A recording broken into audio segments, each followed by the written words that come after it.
messages to different groups of people in this country. I can't tell you how much I sympathize with the way King Charles just rewrote the royal playbook. In a surprise palace move, the king stripped away traditional protocol to grant Princess Anne an extraordinary level of command.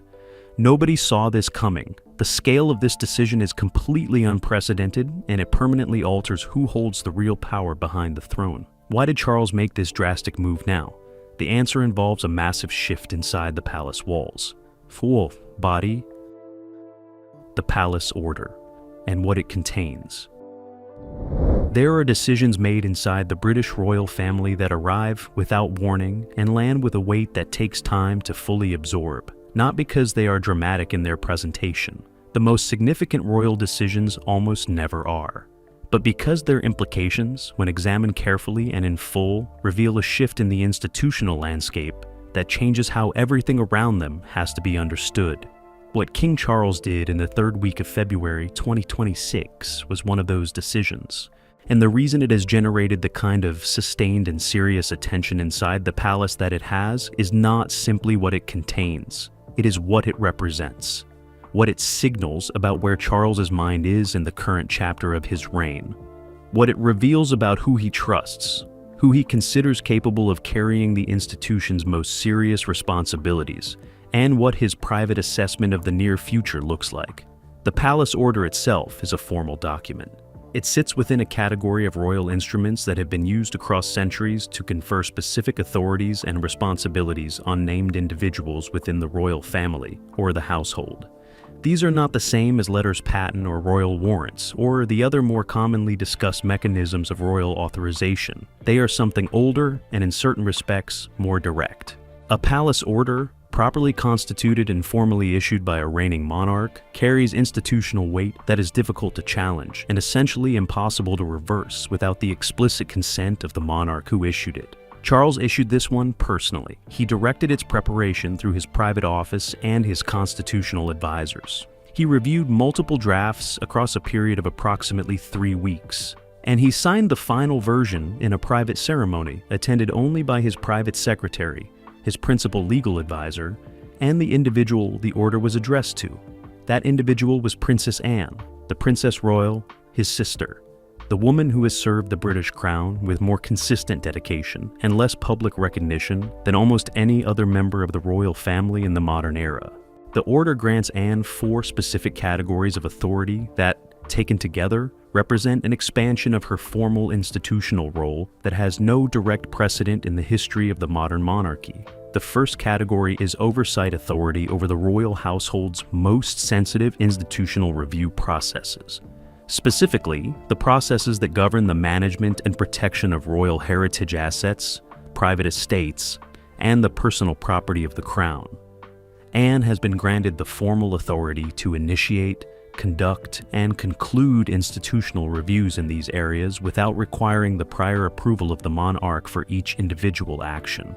She can act, she can investigate, she can reach conclusions, and she can implement those conclusions through the household's formal channels on the basis of her own authority rather than as a delegated representative of the king, requiring his sign-off at each stage. The second category is constitutional. Anne has been formally designated as the senior counselor of state, with expanded responsibilities that go beyond the traditional counselor role.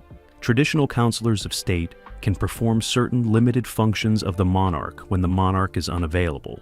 Anne's expanded designation gives her a broader range of functions and a more significant institutional standing within that framework than any counselor of state has held in the modern era. The third category involves the management of the royal family's private archives and sensitive historical records. Anne has been granted formal authority over the classification, preservation, and controlled release of materials from the royal archives that the monarch designates as falling within a specific category of institutional sensitivity.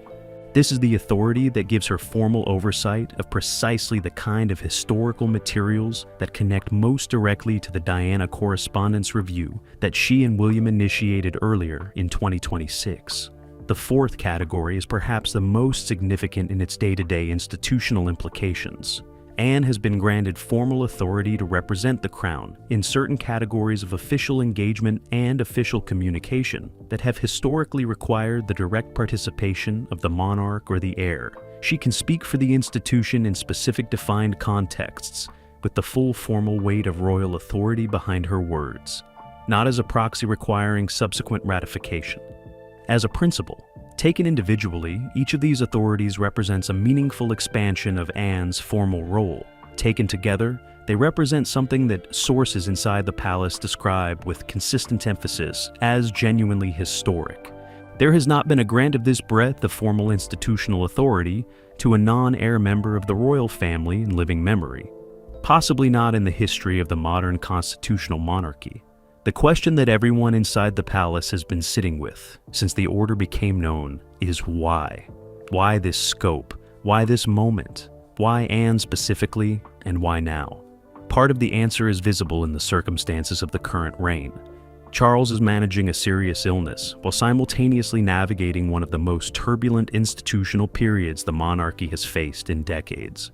William is expanding into an increasingly dominant institutional role, but carries with him the specific political sensitivities of being the heir apparent rather than the monarch.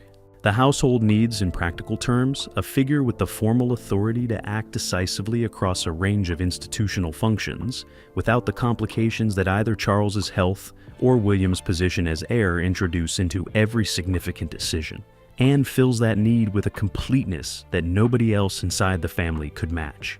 She has the seniority, she has the institutional knowledge, she has the trust of both Charles and William. She has the temperament. And she has the track record of decades of serious, disciplined, unsentimental royal service that makes the granting of significant authority to her feel, to everyone who understands the institution, not like an unusual step, but like a long overdue recognition of a capacity that has always been there. But the practical need, however real, does not fully explain the scope of what Charles is granted, because the scope goes beyond what the current institutional pressures alone would require. It extends into areas that will remain relevant long after the immediate crises of the current moment have resolved. And that extension suggests that Charles was thinking about something beyond the present when he signed this order. What he was thinking about is the most significant part of this story, and it connects directly to a set of conversations he has been having, in private and with characteristic seriousness, about the kind of monarchy he wants to leave behind him. Why Anne and why now? To understand why Charles chose Anne as the recipient of this extraordinary authority, you have to understand something about the relationship between these two people that goes considerably deeper than the formal sibling bond of two members of the same royal family. It is a relationship built across 7 decades of shared experience inside the most unusual institution on earth. A relationship shaped by the specific pressures and specific demands of a life lived entirely in public, while trying to maintain something genuine and private at its core. Charles and Anne are the 2 eldest children of Queen Elizabeth II. They grew up together inside a household that was, by every account of people who witnessed it, considerably more formal and considerably less emotionally expressive than the childhoods of most people who would ever read or hear about them. Elizabeth and Philip were devoted parents in their own way, but they were also a reigning monarch and a senior royal duke whose public obligations consumed enormous amounts of the time and attention that might otherwise have gone to the more ordinary dimensions of family life. Charles and Anne navigated that environment differently. Charles internalized its pressures in ways that shaped his personality toward introspection, toward sensitivity, toward the kind of elaborate emotional interior life that has both enriched his private world and complicated his public one. Anne responded differently. She developed the hard outer surface of someone who decided early that the way to survive a demanding environment was to meet its demands head-on, without complaint, without self-pity, and without the expectation that anyone would acknowledge how difficult it actually was.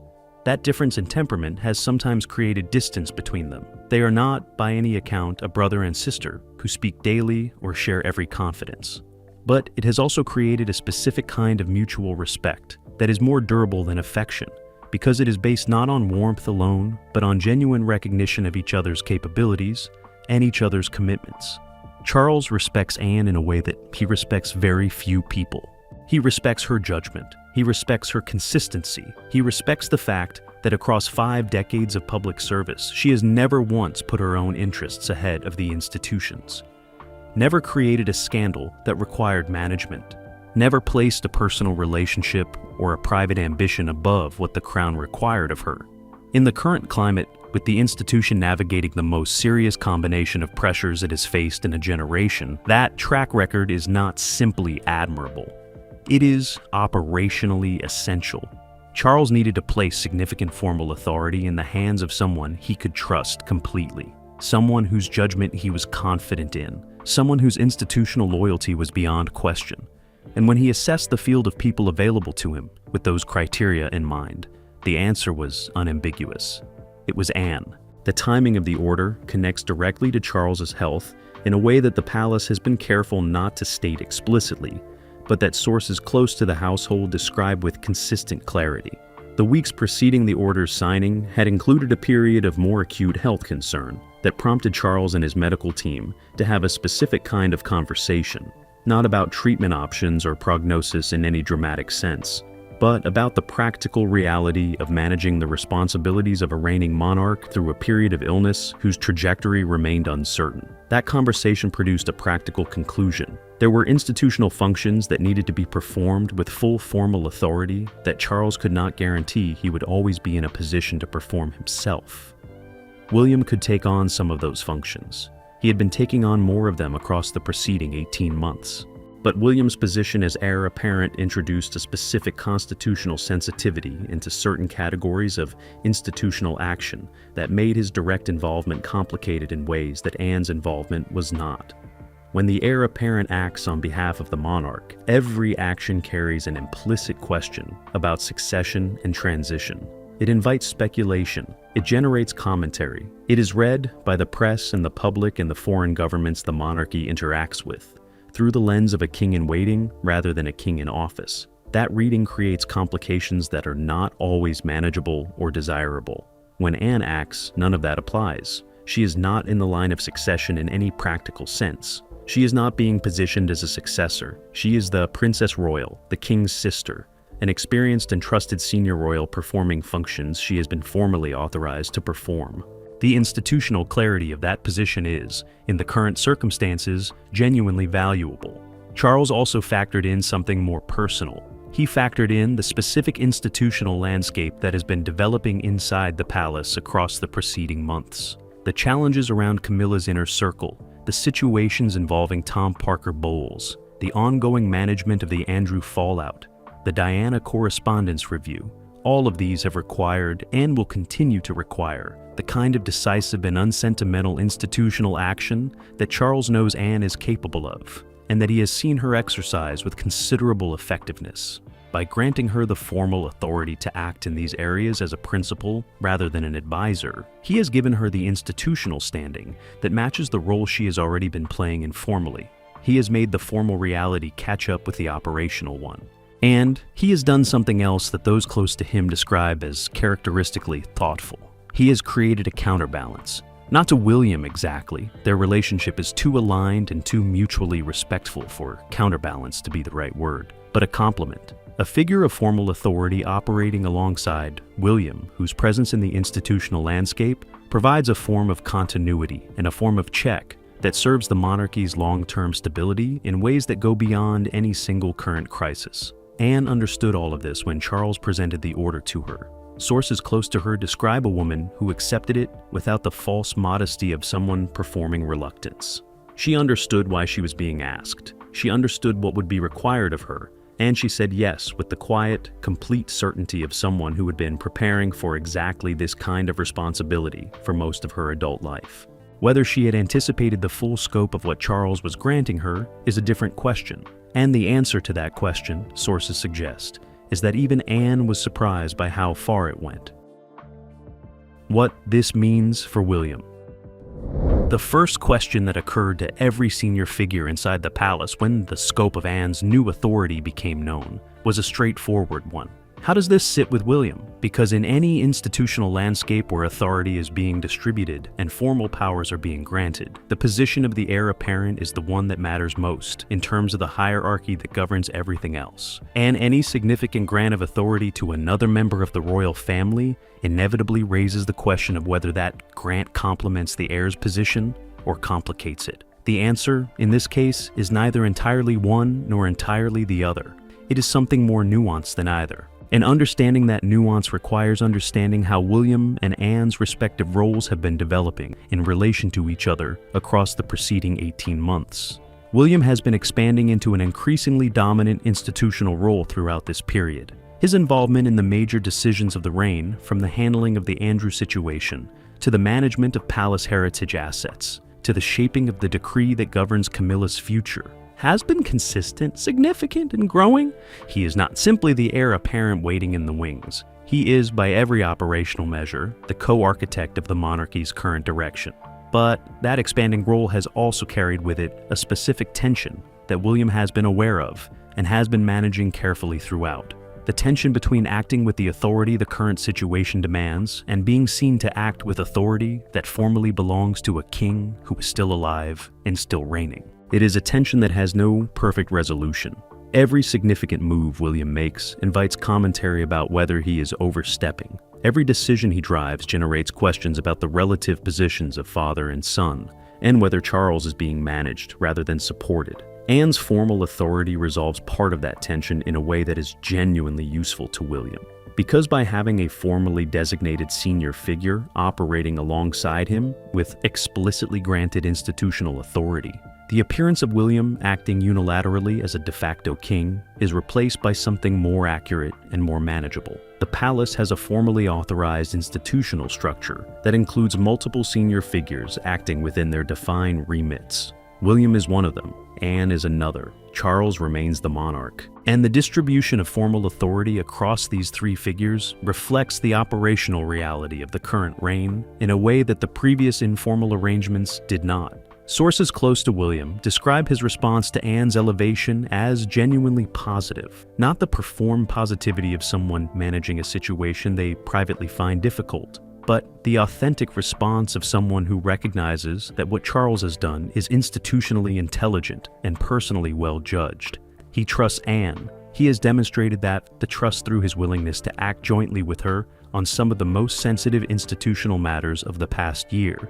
The Diana Correspondence Review was the most visible expression of that joint action, but it was not the only one. Sources confirm that William has been consulting Anne regularly and substantively across a range of institutional matters, treating her not as a senior relative whose views are to be respected, but as a genuine partner in the practical work of managing the monarchy's current challenges. The formal authority Charles has granted Anne does not change that dynamic. It formalizes it.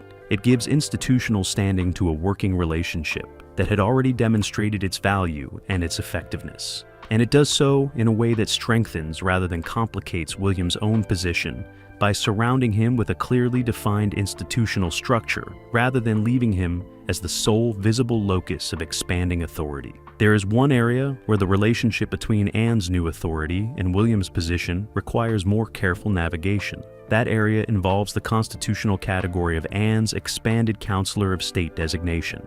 Because the expansion of Counselor of State functions to the breadth that Charles has granted Anne, creates a formal institutional presence that sits between the monarch and the heir in certain specific constitutional contexts.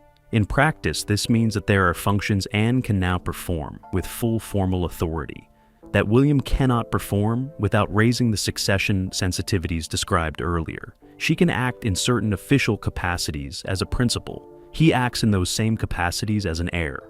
The formal standing those two positions carry is different in ways that matter in specific constitutional contexts, even when the practical outcome is identical. William understands this distinction. He is not threatened by it. He recognizes that the specific constitutional value of Anne's position is precisely that it does not carry the succession implications his own position does. Her authority is bounded in specific ways that ensure it does not extend into the areas most directly connected to the succession. It operates within those bounds with full formal weight, and within those bounds it is genuinely useful to the institutional structure in ways that William's own authority, given the sensitivities of his position, cannot be. What emerges from all of this is a picture of a monarchy operating with a degree of institutional sophistication that the public narrative around royal family drama does not always capture. Behind the headlines about confrontations and decrees and power struggles, there is a serious and considered process of institutional design underway. A process in which Charles, despite his illness and despite the personal difficulties of his current position, is making careful and consequential decisions about the formal structures that will carry the institution through the transition from his reign to William's. Anne's elevation is part of that process. William's expanding role is part of that process. And the relationship between the two, complementary rather than competitive, formally structured rather than informally negotiated, represents the clearest expression yet of what Charles wants the monarchy he leaves behind to look like. Whether the people outside the carefully designed structure, the people whose interests and ambitions it is partly designed to contain, will accept the boundaries it establishes is the question the palace is now sitting with. And the answer to that question begins with Camilla. Camilla's reaction, and the palace in flux. There are things that happen inside the British royal family that Camilla has learned, across 20 years of navigating its internal landscape, to absorb without visible reaction. She has developed the particular skill of the long-term royal insider, the ability to receive information that is personally difficult, institutionally significant, and potentially threatening to her position, and to process it internally, while presenting to the world around her the composed and untroubled face of someone entirely at ease with the direction events are taking. That skill was tested more seriously by the news of Anne's palace order than by almost anything that had preceded it. Camilla learned about the order in the same way she had learned about several of the most significant institutional developments of the preceding months, after the fact, through channels that reflected her diminishing position inside the decision-making structures of a household that was being deliberately reorganized around a different set of priorities and a different set of trusted figures. She was not consulted, she was not informed in advance. She was not given the courtesy of preparation that might have allowed her to position herself appropriately before the information became more widely known inside the household. She was told, quietly and briefly, and by a member of Charles's staff who had been instructed to inform her as a matter of courtesy, rather than as the opening of a conversation. The order had been signed. Anne's authority had been formally granted. The institutional landscape had shifted, and Camilla's response to that shift was, as far as the official household was concerned, a matter for her private processing rather than any ongoing institutional discussion. Sources close to Camilla describe her immediate response as controlled in the way that suppressed reactions are controlled, not calm. Controlled. There is a difference that those who know her well can recognize clearly.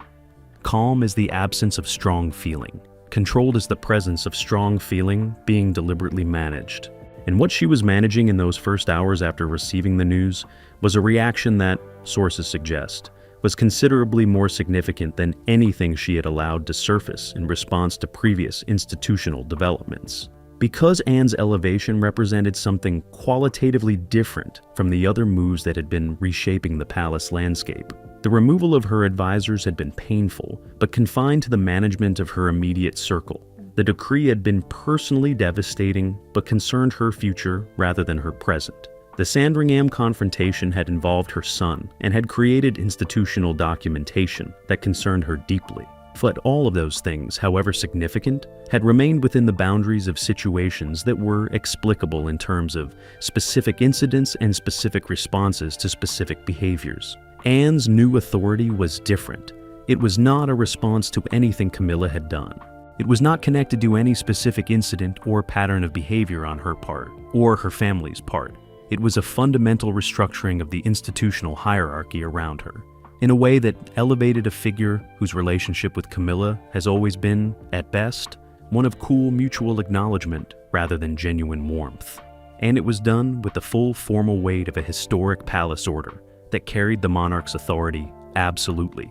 What it meant, in the most direct institutional terms, was that Anne now held formal authority over several categories of institutional function that were directly relevant to the most sensitive matters affecting Camilla's position. the oversight authority over royal heritage assets connected directly to the situations involving Tom Parker Bowles, the authority over sensitive historical records connected directly to the Diana Correspondence Review that Anne and William had jointly initiated, the expanded Counselor of State functions connected directly to the constitutional framework within which Camilla's own formal position as Queen Consort existed. Anne, in other words, now had formal institutional standing in precisely the areas where the most significant challenges to Camilla's position and her family's conduct had been concentrated. She was not simply a senior royal whose views carried weight. She was a formally authorized principal whose decisions in these areas carried the full backing of a historic palace order, signed by the reigning monarch. Camilla went to Charles. That is confirmed by sources close to the household. She went to him privately, and she raised her concerns directly and personally in the way that only a wife can raise concerns with a husband. She asked him why the order had been granted at this scope. She asked why she had not been consulted or informed in advance. And she asked, with a directness that sources describe as unusually unguarded, for someone who normally manages these conversations with considerable diplomatic care, whether he understood what Anne's new authority meant for her own position inside the household. Charles listened. He received her concerns with the gentleness of a man who understood their personal weight and felt the human cost of the situation she was navigating. And then he said something that sources describe as leaving Camilla in silence for a long moment before she responded. He told her that the order reflected the institutional needs of the monarchy at this specific moment, that Anne's authority was not directed at Camilla personally and should not be understood as such, and that the decisions he had been making in recent months about the decree, about the household restructuring, about Anne's elevation, were decisions he had made as a king, thinking about the institution's future, rather than as a husband acting against his wife's interests. He told her, in terms that were gentle but absolutely clear, that the institution came first, that it always had, that this was something she had known when she married him, and that the decisions he was making in the final chapter of his reign were the most important expression of that priority that he had ever been required to make. Camilla left that conversation without the reassurance she had gone looking for, and the palace, in the days that followed, continued its reorganization with the quiet, purposeful momentum of an institution that has decided on its direction and is no longer waiting for everyone to be comfortable with it. The historic significance and what comes next. Pull back from the immediate drama of the palace's internal dynamics and look at what King Charles has actually done in historical terms. Because the palace order granting Princess Anne her extraordinary new authority is not simply a significant development in the current story of the British royal family. It is, when placed in its proper historical context, a genuinely remarkable departure from the way the modern constitutional monarchy has operated for the better part of a century. The modern British monarchy has been organized, since at least the reign of King George V in the early 20th century, around a very specific principle of concentrated authority. The monarch holds the formal power, the heir apparent is positioned as the monarch's successor, and the other members of the royal family, however senior and however respected, operate in supporting roles whose formal institutional weight is deliberately limited to prevent the development of competing power centers within the royal household. That principle has been maintained across multiple reigns with considerable consistency. Even figures of enormous personal authority and public significance, Queen Elizabeth, the Queen Mother, Princess Margaret, Princess Anne herself, in the decades before this order, operated within formal institutional structures that kept their authority subordinate to the monarch and clearly distinct from the heir. The system was designed to prevent exactly the kind of fragmentation of royal authority that has historically caused institutional instability in monarchies across Europe and beyond. What Charles has done with this palace order is the most significant departure from that organizing principle in the modern era. He has created, formally and with full constitutional weight, a figure of genuine institutional authority who sits alongside the monarch and the heir rather than below them. Not in the succession, not as a competing center of power in the dynastic sense, but as a formally authorized principal with specific categories of authority that are her own rather than delegated from the monarch on a case-by-case basis. That is genuinely new. Constitutional historians who have been briefed on the order's contents describe it as something that requires reaching back considerably further than the modern era to find a real precedent for. The closest historical comparisons involve regency arrangements and the formal elevation of senior royals during periods of monarchical incapacity in the pre-constitutional era. None of those comparisons map cleanly onto the current situation. What Charles has done is, in the most precise sense, something that has not been done before, in the form he has chosen to do it. Why does that historical novel matter beyond its academic interest? It matters because it tells you something important about how seriously Charles views the current institutional situation. A king who was managing a stable reign with normal challenges would not reach for an instrument this unusual. A king who felt the future was adequately covered by existing institutional arrangements would not create new ones of this significance. The scope of what Charles has granted Anne is itself a measure of the scale of what he believes the monarchy needs in its current circumstances. He believes it needs more than one formally authorized figure capable of acting with full institutional weight across the range of challenges the palace is currently navigating. He believes the heir apparent's position, however much William has grown into it, carries constitutional sensitivities that limit its operational utility in certain specific contexts. He believes Anne has both the capability and the credibility to fill those gaps. And he believes that formalizing her authority now, while he is still reigning and able to do it with the full constitutional legitimacy of a sitting monarch, is considerably better than leaving the institutional gaps to be addressed informally or incompletely after he is gone. That last consideration is, sources suggest, the one that weighed most heavily in Charles's thinking. He is a man making decisions about the institution he will leave behind. Every significant formal action he takes in the current period of his reign is shaped by the awareness that he is building something that needs to function effectively without him. The decree governing Camilla's future was part of that. Anne's palace order is part of that. The systematic restructuring of the household's management structures and accountability frameworks that William has been driving is part of that. Taken together, these actions represent a coherent institutional vision for a post-Charles monarchy. A monarchy with clear formal structures, defined authorities, documented boundaries, a future king in William whose role is formally supported by a senior figure in Anne with her own explicitly granted authority. A household whose informal power structures have been systematically addressed and whose management of sensitive institutional matters has been placed in the hands of people whose loyalty, judgment, and commitment to the institution's interests have been demonstrated rather than assumed. For Anne, the months ahead will involve the practical exercise of the authority she has been granted in ways that will test and define what that authority means in operational terms. The Diana Correspondence Review remains ongoing. The institutional audit of royal property access and management that William initiated continues. The broader restructuring of the household that has been underway across the preceding 18 months has not concluded. In all of these areas, Anne's new formal authority gives her a standing that will shape how they develop and how they conclude.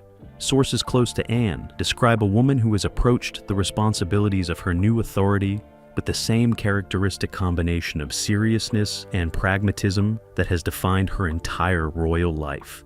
She is not performing the weight of what she has been given. She is not making public statements about its significance or giving interviews about her expanded role. She is simply doing the work, attending the meetings, reading the documents, making the decisions that her new authority empowers her to make, and moving forward with the quiet, purposeful efficiency that has always been her most defining institutional quality. For William, the period ahead involves the continued development of the working relationship with Anne that the palace order has now formalized. Sources describe that relationship as one of the most genuinely functional and genuinely productive inside the current royal household. Two people with complementary capabilities and completely aligned institutional priorities working together with a trust and an effectiveness that the formal authority structure Charles has created now supports and protects. For Camilla, the period ahead involves navigating a palace landscape in which the formal authority structures have been reorganized in ways that reduce her informal influence and constrain her options in the specific areas where she has most consistently sought to extend her reach. She retains her title. She retains her formal position as queen consort for as long as Charles reigns. she retains the public profile she has built and the genuine respect that profile has earned. But the institutional world around her has been redesigned by Charles, by William, and now, formally and with historic precedent-setting authority, by the palace order that placed Anne at the center of the monarchy's most consequential institutional functions.